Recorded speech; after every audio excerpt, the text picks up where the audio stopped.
Medyo magulo ang testimonya sa Senado kahapon, pero sa huli, umamin din po si Sara Diskaya na merong interes sa mga Diskaya sa siyam na kumpanya na nagbibid para sa mga DPWH projects. Ito po ang siyam na kumpanya na kung hindi pag-aari ng mga Diskaya, hawak ng kanilang anak, pinsan, pamangkin o pati ng kanilang empleyado.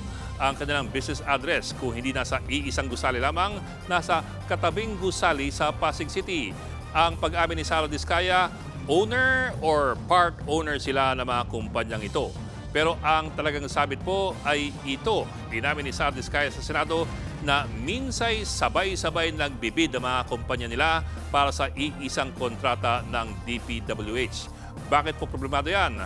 Marami kasing batas na nilalabag dyan. Halimbawa, sa Section 65 ng Government Procurement Act o yung RA 9184, bawal mag-submit ng tila magkalabang bid ang mga kumpanya na iisang tao lamang ang merong controlling interest. Sa madaling salita, parang rigged na bidding.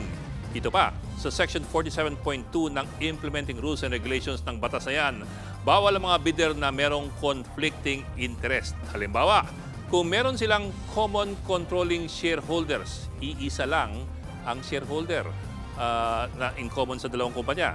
O kaya may relasyon kung saan kaya nilang impluensyahan ang bidding ng ibang kumpanya. Nakasaad naman sa Section 65, bawal na magkasundo ang dalawang bidders sa kanilang ilalatag na bid.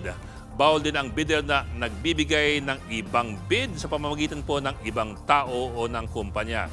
Ang parusa sa mga paglabag nito, 6 hanggang 15 taon sa bilangguan. Bakit? Dahil ang lahat ng ito ay kuntsabahan.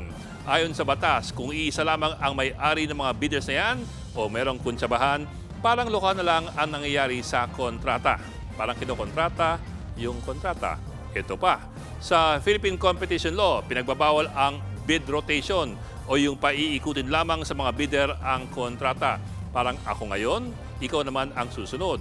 Bawal din ang bid manipulation at mga kasunduan sa pagitan ng mga dapat ay magkakakompetensya.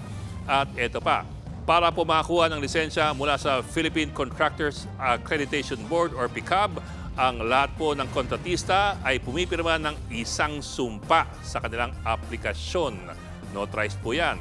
Ang tawag po dito ay ang PCAB Integrity Pledge na mandatory o required sa lahat ng application for accreditation ng mga contractors. Sa Section 4, nakalagay ang commitment to ethical and lawful practices.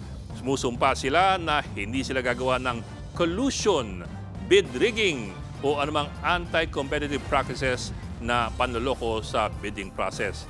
Yun lang, baka naman akala ng iba na fine print na lamang ito at hindi na kailangang basahin bago pirmahan.